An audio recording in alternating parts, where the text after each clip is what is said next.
Just for a moment, I want you to picture this. It's twilight. We're standing outside these ancient city walls, and before us is a quiet cemetery. You can feel the silence, the rows of graves beneath the earth. But they're not just holding dust. There's this latent spiritual energy here. And then, nearby, almost hidden, there's a well. But this is no ordinary well. It's actually glowing, right? With this soft inner light. Its waters seem to be pulsing with life, and you can almost feel it resonating deep in the ground. And with every single pulse, you get the sense that souls are stirring, as this well radiates a promise of awakening. This is the scene. This is the world we are stepping into today. Now, on the surface, this verse from Genesis seems pretty straightforward. It feels like a practical detail in a much bigger story. This is what we call the pshat, the plain, literal meaning. It's a story most of us know. A servant, his camels, a well. But you know, in the world of the Zohar, the surface is never, ever the whole story. It's really just the beginning of the journey.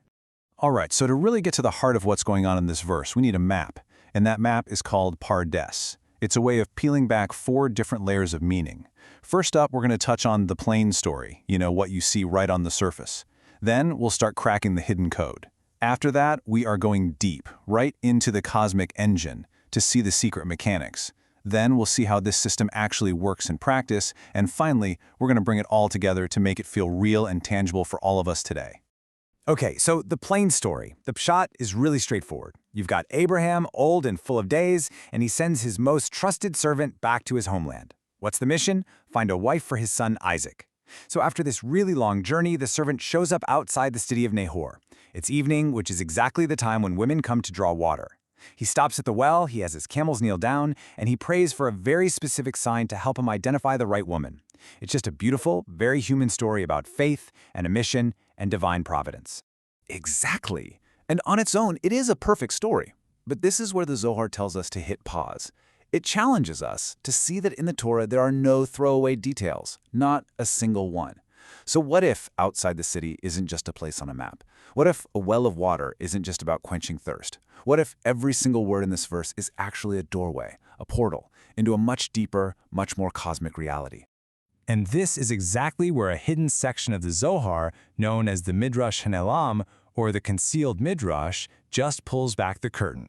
It tells us, hey, this verse, it's not about geography at all. It's a spiritual map. The physical landscape we're reading about is actually a blueprint for one of the most profound mysteries there is, the resurrection of the dead. Okay, so this is how the Zohar decodes the scene. Outside the city, that's not some suburb. No, in this hidden language, the city is the realm of the living, the structured world of our day-to-day lives. So outside the city becomes the place beyond life as we know it, the cemetery. And that well of water, well, it's not H2O, it's Mekor HaChayim, the very source of life itself. It's the divine energy that has the power to reawaken everything that has fallen dormant. So this is the crucial point, because it reframes everything.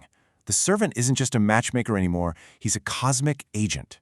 He shows up at this nexus point, this interface between the realm of the sleeping souls over in the cemetery and the dynamic awakening power of the source of life.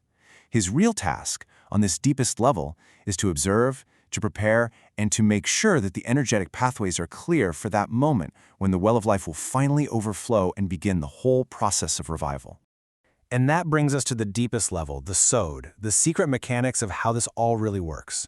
We're moving beyond just allegory now, and we are heading straight into the Kabbalistic engine room.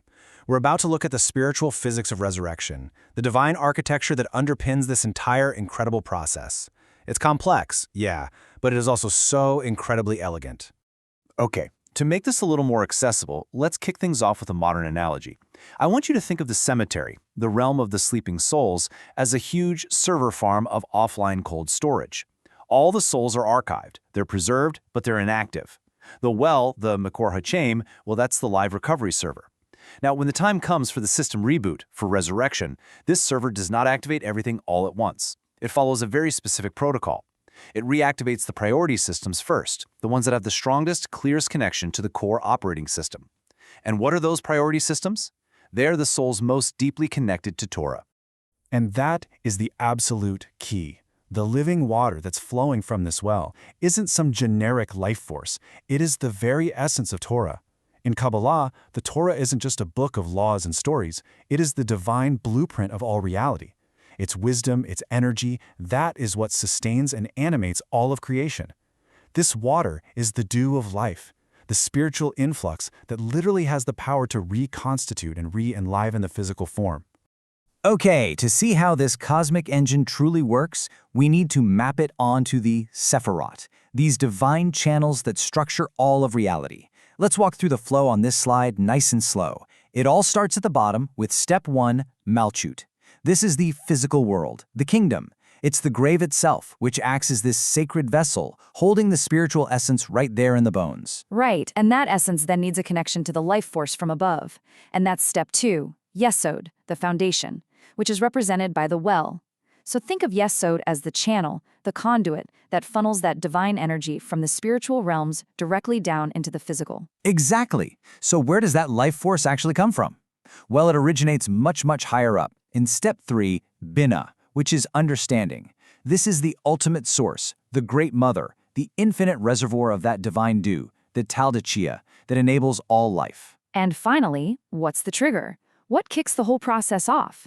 That's step 4, Tiferet, which means harmony. Tiferet is the command center. It's the divine will that decides when to initiate the process, and it orchestrates the flow of that life-giving energy from Binah through Yesod, all the way down to Malchut to begin the awakening. And this just beautifully illustrates the energetic shift. Imagine this scene in your mind. The process starts in these dark, rich, earthy tones of Malchut, the grave. Then, as that connection is made, the darkness gives way to this flowing, pure blue and white light of Yesod. That's the living water itself. And the entire scene, the whole operation, is bathed in this radiant, harmonizing, golden light of Tiferet's command, the moment the divine will is made manifest. It's just incredible. So we have this incredible cosmic engine, but what does it actually do? How does it decide who gets reactivated first? Well, this brings us to the practical application of the system, the prioritization of souls for resurrection. And this isn't random. It's based on a very clear, very precise spiritual principle. The sources, like the Sefer HaChayim, they explain this just beautifully. It's really a matter of spiritual physics. A soul that dedicated its life to Torah and its precepts has basically spent its entire existence absorbing this living water. Their very spiritual essence, even the residue that's left in their bones, has been kept moist, or lachluchit, with this divine energy. They are already primed. They're already attuned to the frequency of that life-giving flow from the well. So when that flow begins, they are simply the most receptive vessels. Their connection to the source is already clear and open, which allows them to be revived first. Okay, let's dig into some of the fascinating mechanics behind this, because the details are just mind-blowing. First, there's this concept called Heveld Garmi. This is described as a kind of spiritual vapor or essence that doesn't leave the body at death, but actually clings to the bones. This is what keeps them viable, ready for revival. Next, you have Mayu Nukvin, or female waters. Now, this is a really profound idea. It means that our good deeds and our prayers here on earth, they aren't just passive. They actually generate a spiritual energy that rises up from below and helps to fill the well. So we are active participants in this cosmic process. And finally, there's the tradition of the luz bone, a single indestructible bone at the top of the spine, which is said to be nourished only by the joy of the Sabbath meal, and from which the entire body is said to be rebuilt. Now, I know this is all incredibly deep, and it can feel very abstract.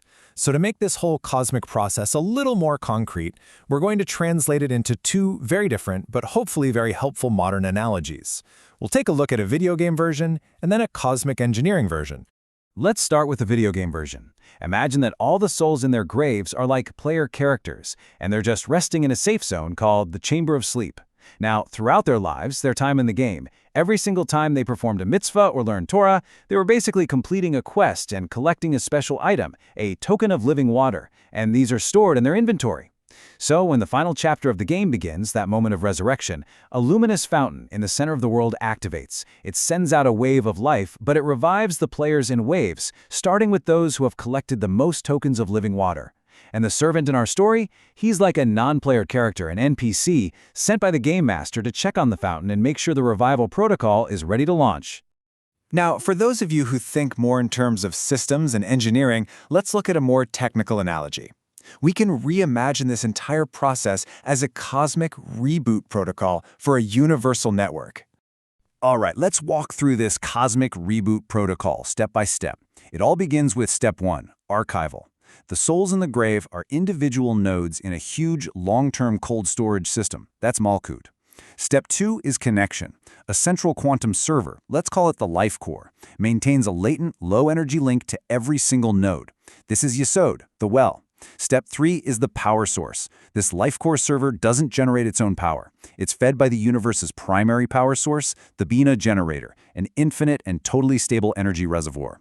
Then, step 4, initiation. When it's time for a full system reboot, a master program, the Tiferet protocol, is initiated.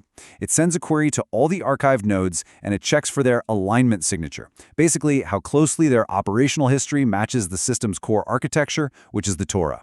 Finally, step 5, reboot. Based on those query results, energy is routed first to all priority 1 nodes. They rematerialize first, not just as a reward, but to act as stable anchors for the rest of the network as it comes back online. So, whether you think of it as collecting water tokens or refining your alignment signature, the takeaway is exactly the same, and this really is the ultimate point of this entire explainer. Our actions in this life, every choice we make, every deed, every single moment of connection, they aren't just for the here and now. They aren't temporary. They are actively programming our very essence. They are preparing our spiritual and our physical being for the Great Awakening. And that leaves all of us with a really profound and a very personal question to reflect on. We've journeyed from a simple verse all the way to a cosmic engine of resurrection. So the question isn't abstract, it's actually immediate. What are you doing today to ensure that you are ready when that well of life overflows once more? Thank you so much for joining us for this complete journey through the Pardes. We really hope these ancient truths help you and your family improve your own dimensions this week.